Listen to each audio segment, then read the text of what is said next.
그동안에 우리는 예배는 생명이다 라고 하는 이 주제를 놓고 말씀을 들어왔습니다. 왜냐하면 예배는 하나님을 대하는 가장 명확한 태도의 반영이기 때문입니다. 하나님께서 예배를 받으시기 위해서 우리 인간을 지으셨기에 예배는 내가 존재해야 될 이유이고 가장 분명한 목적입니다. 그래서 이 예배의 성공이 인생의 성공을 만들어내고 예배의 실패가 인생의 실패를 가져왔던 것입니다.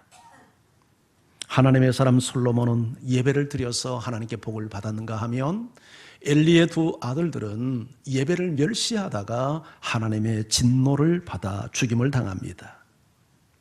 어떤 사람이 하나님을 떠났다는 말은 더 이상 예배하지 않는다는 말입니다.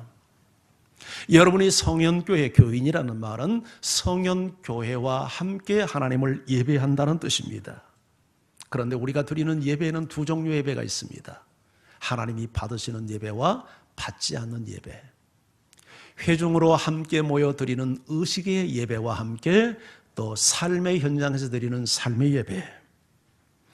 오늘 이 자리에서 드리는 회중 예배는 삶의 예배로 연장되어지고 이어져 가야 할 줄 믿습니다.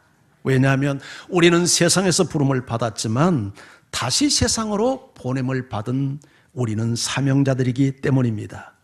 여러분, 세상에서 우리가 부름을 받았다는 것은 부정할 수 없는 특권이죠.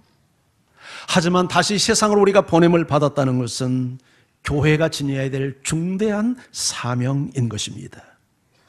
하나님께서 우리를 세상에서 불러내신 것은 교회 안에서만 살라고 불러낸 게 결코 아닙니다. 다시 우리를 세상에 보내서 세상을 변화시키는 하나님의 나라를 이루라고 우리를 교회로 부르신 것이지, 교회 안에서만 생활을 하는 그런 교회주의를 만들기 위해서 우리를 교회로 부른 것이 결코 아니기 때문이죠. 이런 의미에서 우리가 진정 예배하고 신앙생활의 삶의 현장은 교회당 안이 아니라 세상의 한 복판이 되어야 합니다. 그래서 부활하신 예수님이 제자들을 향하여서 아버지가 나를 보낸 것 같이 나도 너희를 보내노라. 어디로 보낸다는 말이죠? 세상으로. 이게 우리 신앙의 현주소가 아니겠습니까? 오래전에 1000만 관객을 동원했던 영화 밀양을 여러분이 기억하실 것입니다. 이 영화는 분명 기독교 영화가 아님에도 불구하고 교회 스토리를 중심으로 이야기가 전개되어 갑니다. 남편을 잃었던 30대 초반의 젊은 부인 신혜는 유치원에 다니는 어린 자녀를 데리고 남편의 고향인 밀양으로 내려갑니다. 그런데 그곳에서 신혜는 또 한 번 씻을 수 없는 절망과 상처를 경험합니다. 왜냐하면 유일한 삶의 희망이었던 어린 아들을 유괴범에 의해서 잃었기 때문입니다. 아들의 사망 신고를 마치고 동사무소를 휘청거리며 나올 때 그 눈앞에는 상처받은 영혼을 위하여라는 부흥의 현수막이 눈에 들어옵니다. 그리고 은혜약국 김집사의 권유를 따라서 부흥에 참석하게 되었고 신혜는 그렇게 새로운 교회 생활이 시작이 됩니다. 그런 믿음이 잘 성장해서 자신이 받았던 은혜를 간증하기도 하고 심지어 노방전도까지 하는 열정적인 신앙인으로 변해 갔습니다. 그리고 놀랍게도 하나밖에 없는 자식을 유기하여 살해했던 살인범 박도섭을 용서할 결심까지 합니다. 주변에서 말렸지만 그는 감옥을 향해 갑니다. 하나님의 뜻을 행하기 위해서죠. 범인을 면회하는 순간 입에서 침이 마르고 긴장과 굳은 표정을 가까스로 누르고 그는 떠듬거리며 하나님의 사랑으로 당신을 용서하기 위하여 왔다라고 인사를 건넵니다. 그런데 살인범 박도섭은 도저히 신혜가 상상할 수 없는 반응으로 나옵니다. 자신도 이미 감옥 안에서 하나님을 만나 자신의 모든 지었던 죄를 용서받았다는 것입니다. 그 순간 신혜는 현기증을 느끼며 튀어나오듯 교도소 마당으로 나와 그만 졸도해버리고 맙니다.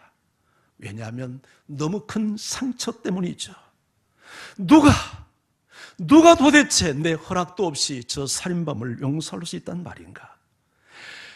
이렇게 자식을 잃고 신음하며 고통 속에 살아가는 나는 여전히 아픔을 가지고 있는데 어떻게 하나님은 내 허락도 없이 저자를 일방적으로 용서해 버릴 수 있단 말인가? 이것이 과연 기독교인가? 이것이 과연 기독교가 말하는 하나님인가? 나는 그런 하나님이라면 믿지 않겠다. 그러면서 시내는 하나님께 분노하기 시작합니다. 아니, 하나님을 대적하기 시작을 합니다.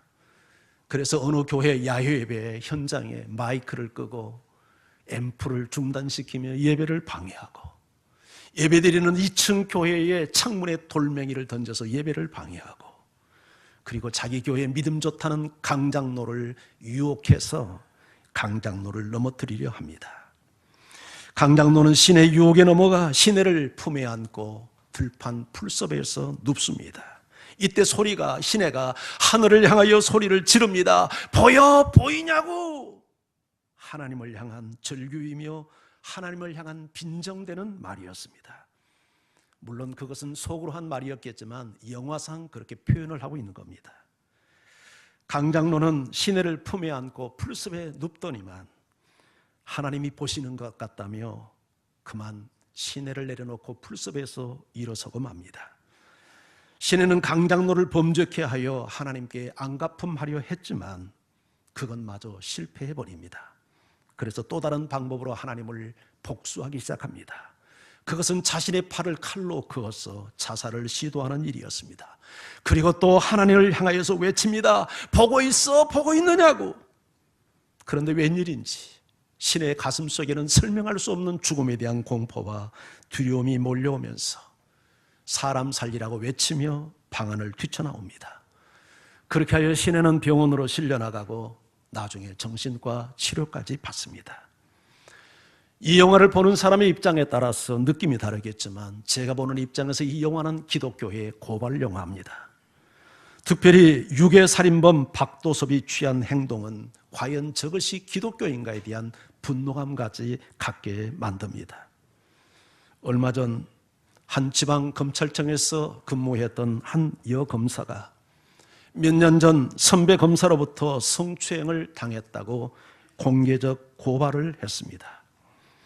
그런데 자신에게 성추행을 했다는 그 선배 검사가 작년에 어느 교회에서 예수를 믿고 세례를 받고 아마 세례자를 대표해서 공개 간증을 했던 것 같습니다. 그런데 이 간증이 SNS를 통해서 유통되었고 그것을 이 여검사가 본 다음에 또 하나의 글을 썼습니다. 그 내용의 핵심은 이것입니다. 회개를 해야 된다면 당사자에게 직접 해야 되는 것이 맞지 않는가? 나는 이 말을 전하고 싶습니다. 맞는 말이죠. 박도섭이 믿는 기독교가 참된 종교이고 그가 믿는 하나님이 참된 하나님이라면 하나님께 용서를 구할 때 하나님은 이렇게 말해야 했습니다. 이놈아, 네가 정말 네 죄를 회개해야 된다면 지금 자식을 잃고 신음하며 저 가슴앓이를 하고 있는 그 아이의 엄마 시내를 찾아가서 무릎을 꿇고 빌어라. 그녀의 용서를 받고 난 다음에 내게 와서 용서를 구하면 내가 너를 용서하겠다. 그런데 이 영화에서는 이런 절차를 다 무시해버리고 일방적으로 신의 허락도 없이 하나님이 박도섭을 용서했다는 것입니다.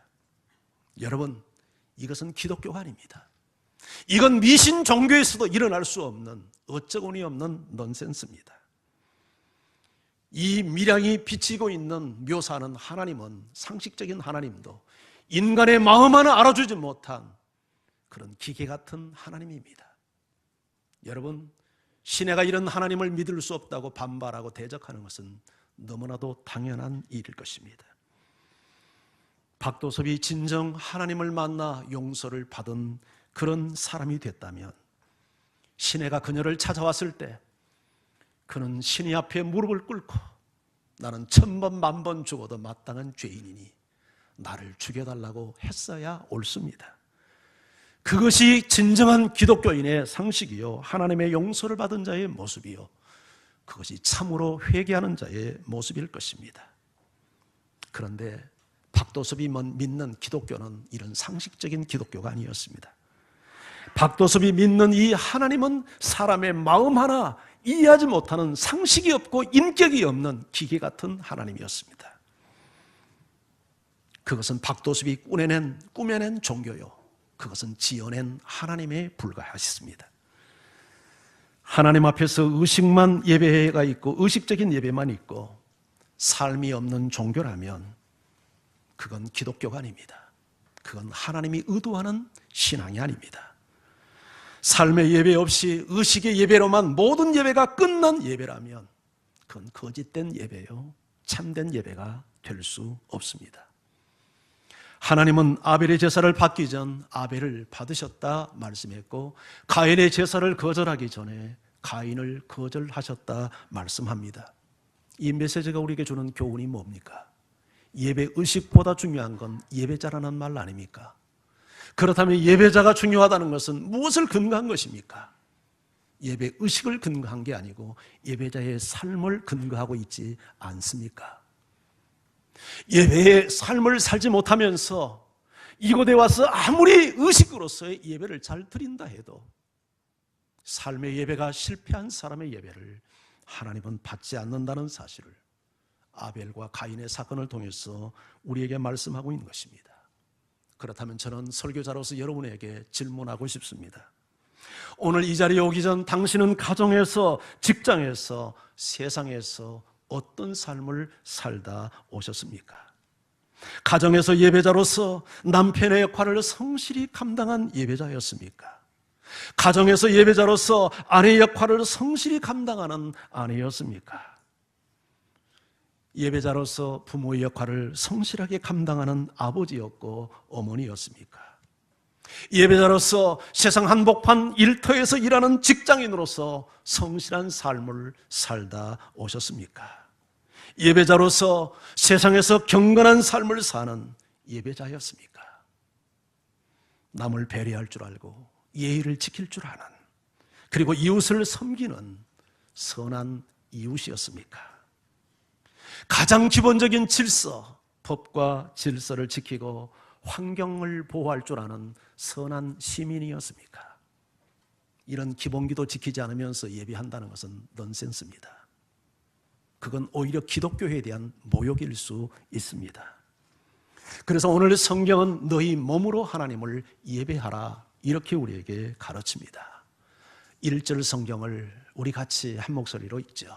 시작. 그러므로 형제들아, 내가 하나님의 모든 자비하심으로 너희를 권하노니 너희 몸을 하나님이 기뻐하시는 거룩한 산 제물로 드리라.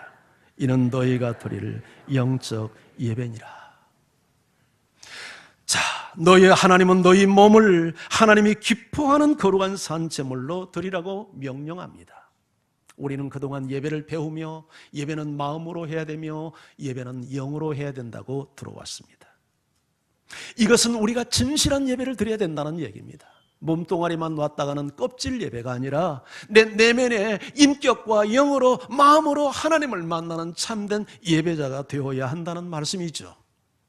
그런데 오늘 성경은 거기서 끝나지 말고 마음의 예배, 영의 예배가 너희 몸으로 예배로까지 확장되어져 가야 한다 하는 것을 우리에게 말씀하고 있는 것입니다. 그래서 성경은 너희가 먹든지 마시든지 무엇을 하든지 하나님의 영광을 위하여 하라. 먹고 마시고 행하는 모든 일이 하나님께 예배가 되게 하라. 그렇게 명령합니다. 종들을 향하여 말합니다. 너희가 무슨 일을 하든지 주께 하듯 하고 사람에게 하듯 하여 눈가림하지 말아라. 이것이 진정한 예배자의 모습이니라. 우리가 이렇게 살아간다면 틀림없이 우리의 가정은, 그리고 우리의 직장은, 우리가 살아가는 이 사회와 이 나라는 하나님께서 꿈꾸는 그 나라, 바로 더 킹덤 오브 헤븐, 하나님의 나라가 될 것입니다. 이런 예배자의 삶을 살기 위하여 오늘 2절 성경은 이렇게 권면합니다. 자, 우리 2절 말씀을 함께 읽어봅니다. 시작. 너희는 이 세대를 본받지 말고 오직 하나님을 새롭게 함으로 변화를 받아 하나님이 선하시고 기뻐하시고 온전하신 뜻이 무엇인지 분별하도록 하라.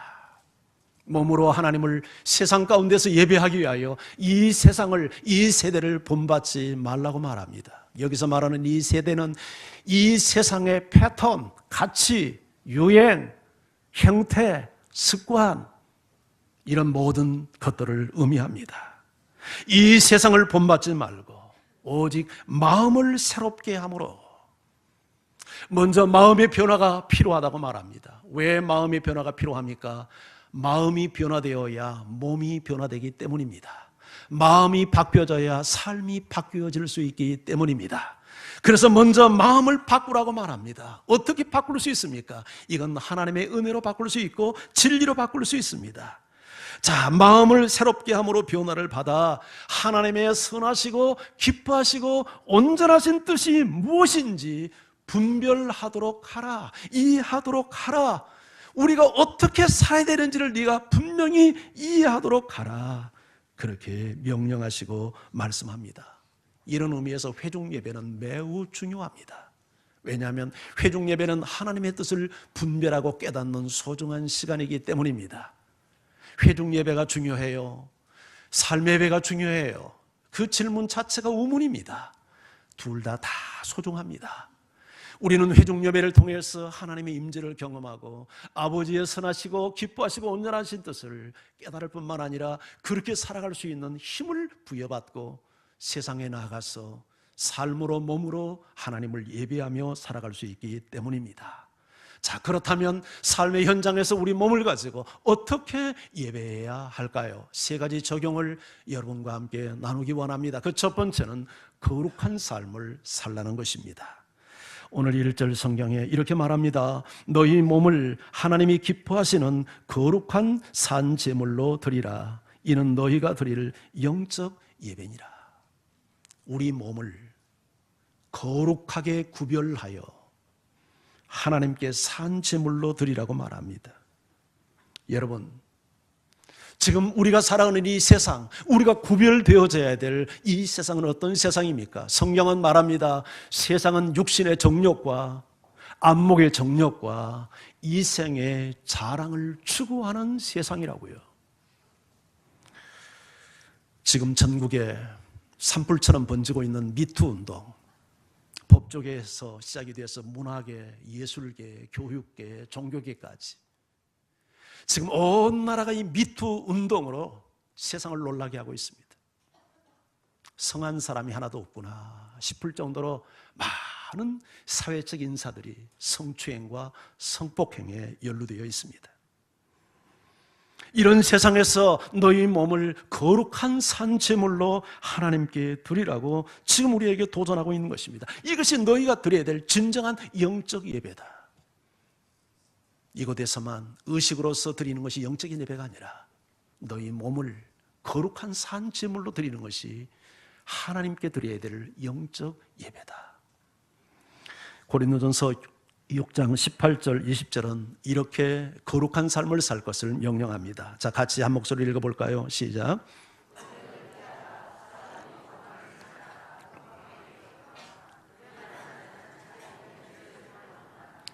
너희 몸은 너희가 하나님께로부터 받은 바 가운데 계신 성령의 전인 줄을 알지 못하느냐? 너희는 너희 자신의 것이 아니니라. 값으로 산 것이 되었으니 그런즉 너희 몸으로 하나님께 영광을 돌리라. 음행을 피하라고 말합니다. 여러분, 음행은 우리가 승리하는 비결은 딱 하나입니다. 환경을 피하는 것입니다. 어떤 장사도 없습니다. 어제도 어느 신부가 저 선교지에서 성폭행을 성도에게 시도하다가 그게 어제 미투 운동으로 고발이 됐잖아요. 신부가 신부될 때 그 짓 하려고 신부됐겠습니까? 신부는 어떻게 보면 개신교 목사보다 더 아마 쉽지 않는 결단을 하지 않으면 신부가 될 수 없습니다. 신부들은 아예 결혼 자체를 하지 않기 때문이죠. 그 가슴에 얼마나 뜨거운 확신이 있고 정말 세상을 이길 만한 확신이 있기 때문에 신부 사제로서의 그가 기름 부음을 받는 것 아닙니까? 그런데 그 외지 아프리카 오지에서 그 환경 속에 함께 살다 보니까 그 실수를 행하는 겁니다. 여러분, 환경을 조심해야 합니다. 그래서 음행을 피하라고 말합니다. 모든 죄가 몸 밖에서 일어나지만 특별히 음행은 자기 몸의 죄를 범하는 것이라고 말하면서 너희 몸은 하나님께 받은 바 성령이 거하는 거룩한 전인 것을 알지 못하느냐. 이건 너희 것이 아니다. 값으로 산바되었다. 너희 몸을 하나님께 영광을 돌려라. 우리가 살아가는 세상은 음행을 더 이상 죄로 여기지 않습니다. 지난주 어느 부인이 자기 남편을 고발했습니다. 경찰에. 남편이 바람을 폈는데 현장을 덮쳐가지고 사진을 다 찍고 모든 현장, 모든 증거물을 다 제시해서 경찰에 고발을 했습니다. 그런데 이 부인을 돕는 변호사가 이것은 형사법에 저촉이 안 됩니다. 지금은 우리나라에서는 이 법으로 당신의 남편을 벌 줄 수가 없습니다. 그러니 재산분할 청원 청구를 하십시오. 이렇게 변호사가 조언을 했습니다. 3년 전부터 우리나라에서는 명백하게 배우자 앞에서 다른 사람과 음행을 해도 그게 나라의 법으로 저촉을 이제는 다스리질 못합니다. 그러면 요새 일어나는 미투운동, 성추행과 성폭행은 뭔가? 상대방의 동의 없이 일방적으로 성적 접촉을 하고 성관계를 갖는 폭력성 때문에 문제가 되는 것이지 성관계 자체 때문에 문제가 되는 게 아닙니다. 이게 지금 세상의 논리이고 우리나라가 이 정도까지 지금 전진해 왔습니다. 그러나 성경은 이 견해에 동의하지 않습니다. 아무리 두 사람이 합의하에 성관계를 가졌다 해도 하나님이 합법적으로 인정하지 않는 부부관계가 아니면 그것은 음행이요, 그것은 죄라고 성경이 가르치고 있는 것입니다. 로마서 13장 13절 14절은 이렇게 가르칩니다. 자, 이 말씀을 같이 한번 읽죠. 시작. 낮에와 같이 단정히 행하고 방탕하거나 술 취하지 말며 음란하거나 호색하지 말며 다투거나 시기하지 말고 오직 주 예수 그리스도로 옷 입고 정욕을 위하여 육신의 일을 도모하지 말아라. 모든 죄는 어둠 속에서 일어납니다. 그래서 낮에와 같이 너희들이 단정하게 정숙하게 행하고 방탕하거나 술 취하지 말고 음란하거나 색을 탐하지 말고 다투거나 시기하지 말아라. 오직 예수 그리스도로 옷을 입고 정욕을 위하여 육신의 일을 도모하지 말아라. 우리 몸으로 거룩한 산제사를 드리라는 말씀이죠. 이것이 세상 속에서 살아가야 될 예배자의 모습이다. 이렇게 가르칩니다. 자, 두 번째는 정직한 삶을 살라는 것입니다. 에베소 4장 24절 25절. 자, 이 말씀도 우리 같이 한번 읽어볼까요? 시작. 하나님을 따라 의와 진리의 거룩함으로 지으심을 받은 새 사람을 입으라. 그런즉 거짓을 버리고 각각 그 이웃과 더불어 참된 것을 말하라. 이는 우리가 서로 지체가 됨이라. 의와 진리의 거룩함으로 지으심을 받은 새 사람으로서 너희가 거짓을 버리고 이웃과 더불어 참된 것을 말하라. 이것이 세상에서 살아가야 할 예배자의 모습이다. 이렇게 우리에게 가르칩니다. 오늘 우리가 십계명을 교독했지만 십계명 가운데도 너희가 이웃에게 거짓 증거하지 말아라. 그렇게 가르칩니다. 왜냐하면 거짓은 하나님에게서 나온 게 아니라 마귀에게서 나온 것이죠. 마귀는 거짓의 합입니다. 거짓의 출처가 마귀입니다. 그래서 거짓을 행하는 것은 마귀 따라 행하는 행위죠. 그리고 거짓을 행해서는 안 될 또 하나의 중요한 이유가 있는데 거짓을 행하는 것은 누구인가로부터 자기 이익을 도모하기 위함이고 그 대신 반드시 누군가에게 피해를 입힐 수밖에 없는 것이 거짓의 현주소입니다. 여러분, 성경에 보면 요셉 그 젊은 청년이 믿음 안에서 살아가는데 그 부인이 성적인 유혹을 하지 않습니까? 근데 이 젊은 청년이 그걸 거절을 하니까 그 부인이 거짓 고발을 해요. 무고하게 고발을 합니다. 저 남자가 나를 겁탈하려 했다 해서 감옥에 보내요. 이게 거짓의 열매죠. 성경에 보면 아합 왕이 남의 집 포도밭이 욕심이 났는데 그걸 팔질 않으니까 끙끙 앓아요. 근데 그 부인 이세벨이 나서서 깡패들을 동원해가지고 거짓 고발을 하게 하고 나봇을 죽이고 그 포도원을 빼앗습니다. 이게 거짓입니다. 그러니까 모든 거짓 행위에는 자기의 욕망이 자리 잡고 있고 반대로 누구인가는 반드시 피해를 입히도록 되어 있어요. 그래서 거짓을 행해서는 안 된다고 성경은 가르칩니다. 하나님의 나라는 의의 나라이지 불의의 나라가 아닙니다. 그래서 거짓을 행하는 것은 하나님의 나라를 무너뜨리는 행위를 행하는 것이죠. 거짓으로 남을 속이고 빼앗는 것도 문제지만 우리는 거짓으로 누군가에 대한 헛소문을 내고 사실이 아닌 것을 왜곡시켜 말하고 과장하고 이렇게 해서 누군가에게 정신적 피해를 입히고 인격을 손상시키고 있다면 그것도 예배자로서는 해서 안 될 정직하지 못한 행위요 거짓된 행위인 것입니다. 예수님은 제자들과 믿는 사람들을 향하여서 이렇게 말씀합니다. 너희는 세상의 빛이요 세상의 소금이다. 원문의 의미를 정확히 이해해서 전달을 하면 이런 뜻입니다. 너희는 세상을 위한 소금이 되고 세상을 위한 빛이 되어라. 여러분, 오늘 교회는 우리 예수 믿는 그리스도인들은 세상을 위해서 존재하는 소금이 되고 빛이 되어야 한다는 것입니다. 나를 위해서 교회를 위해서 세상이 존재하는 게 아니라 세상을 위하여 교회가 존재하고 세상을 위해서 믿는 자들이 존재해야 한다는 이야기죠. 세상 속에서 뭐 하라는 얘기입니까? 세상의 부패를 소금이 되어서 막아내고 세상의 어둠을 빛이 되어서 막아내는 역할을 해라. 그게 예배자의 삶입니다. 이렇게 살려면 자기 희생이 없이는, 자기의 죽음이 없이는 이런 삶을 살아내기 어려울 것입니다. 그래서 하나님의 은혜가 필요한 것입니다. 하나님의 긍휼이 우리에게 필요한 것입니다. 마지막 세 번째, 삶의 예배를 드리기 위해서 사랑의 삶을 살라고 성경은 우리에게 권면합니다. 호세아 6장 6절 우리 말씀 같이 한번 읽죠. 시작. 나는 인애를 원하고 제사를 원하지 아니하며 번제보다 하나님을 아는 것을 원하노라. 하나님이 하신 말씀이죠. 나는 사랑을 원하고 제사를 원하지 않는다. 이 말의 의미를 오해하지 않기를 바랍니다. 예배가 필요 없다는 말이 아니죠.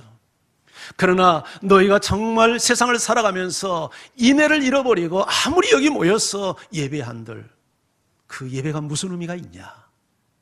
나는 너희가 그렇게 형식적인 예배를 드리는 것보다 세상에 나가서 삶의 예배를 드리며 사랑을 실천하는 것을 원한다. 그런 말입니다. 이 사랑은 모든 만나는 사람에게 다양한 방법으로 표현되어질 수 있습니다. 어떤 사람에게는 사랑을 실천하는 것이 누군가의 순결을 지켜주는 것이 사랑을 행하는 일일 수 있습니다. 어떤 사람에게는 우는 사람과 함께 같이 울어주며 그를 위로하는 것이 그를 향한 사랑의 행위일 수 있습니다. 어떤 사람에게는 내게 있는 소유를 함께 나눔으로 그를 격려하는 것이 그를 향한 사랑의 예배 행위일 수 있습니다.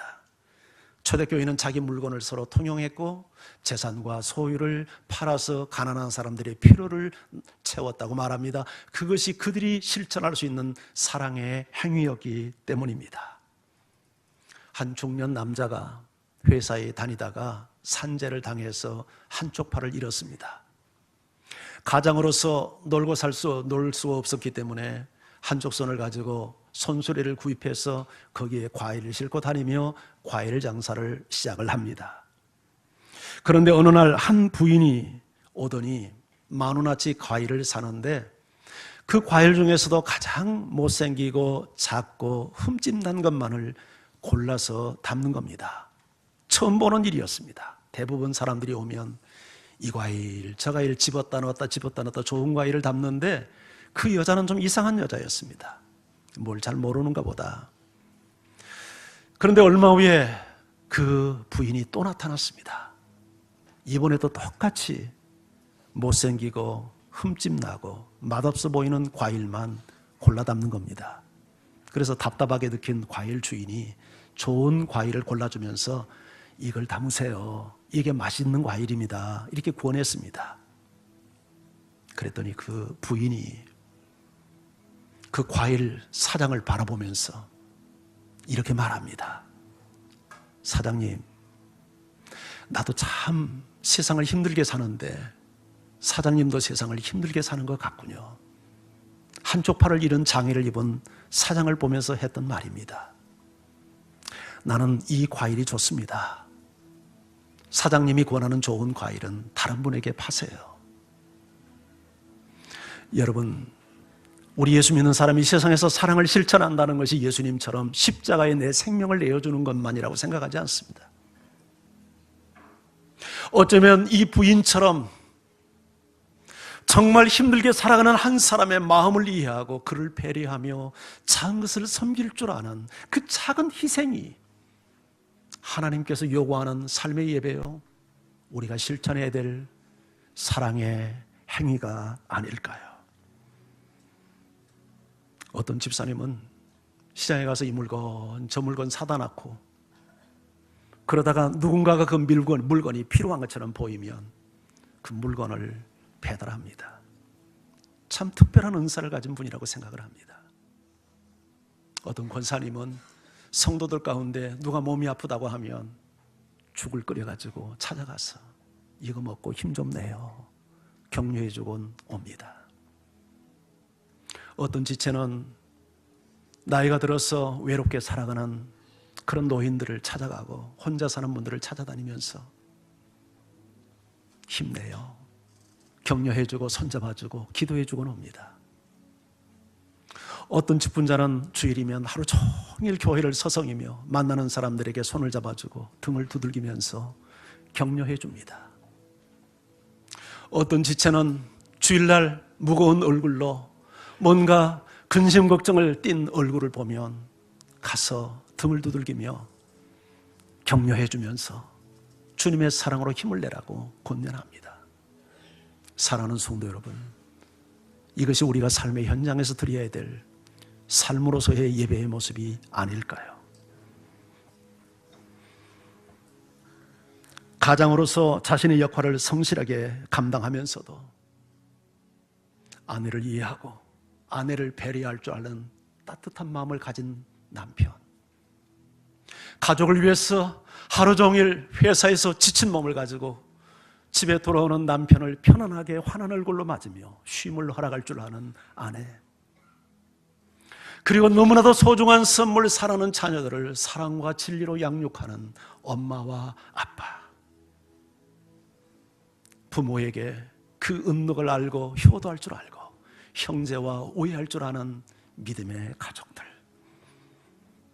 이웃을 만나면 내가 먼저 인사하고 친절히 섬기는 선한 이웃, 이게 삶으로 예배하는 자의 모습이 아닐까요? 예수님은 말씀합니다. 지극히 작은 자 하나에게 했던 것이 곧 나에게 했던 일이요, 지극히 작은 자 하나에게 하지 않은 것이 내게 하지 않는 것이다. 오직 선을 행하고 나누어 주기를 잊지 말아라. 하나님은 이 같은 제사를 기뻐하시느니라. 할렐루야. 하나님은 우리가 의식으로서만 예배가 아니라 이제는 세상에 나가서 우리의 삶의 현장에서 우리의 몸을 가지고 예배하기를 원합니다.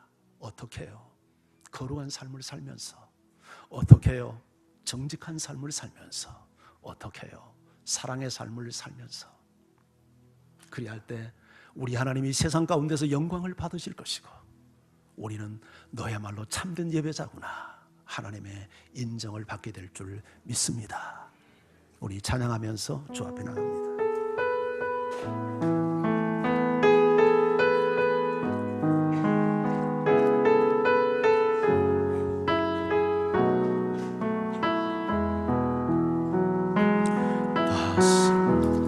따스한 성령님,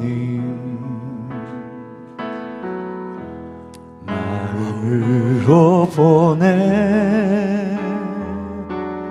내 몸을 감싸며 주어지는 평안함, 만족감을 느끼네. 부르신 곳에서 나는 예배하네. 어떤 상황에도 나는 예배하네. 부르신 곳에서 나는 예배하네. 어떤 상황에도 나는 예배하네.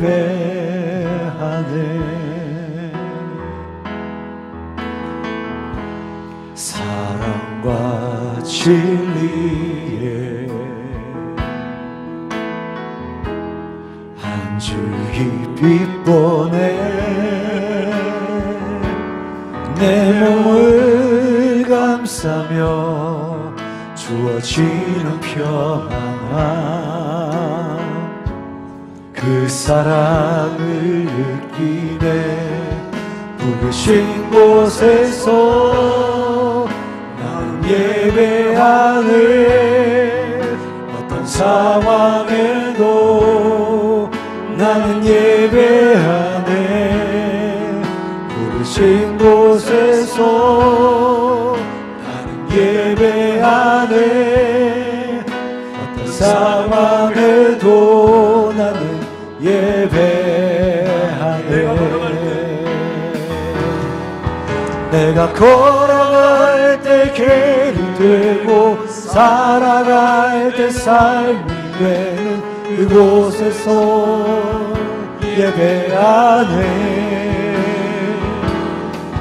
내가 걸어갈 때 길이 되고 살아갈 때 삶이 되는 그곳에서 예배하네. 부르신 곳에서 나는 예배하네. 어떤 상황에도 나는 예배하네. 부르신 곳에서 나는 예배하네. 어떤 상황에도 나는 예배하네.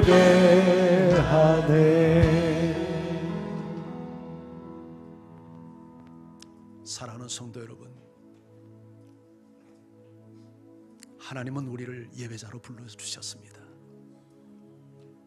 오늘 이 자리에서만이 아니라 몸을 가지고 삶의 현장에서 예배하라고 말씀하십니다.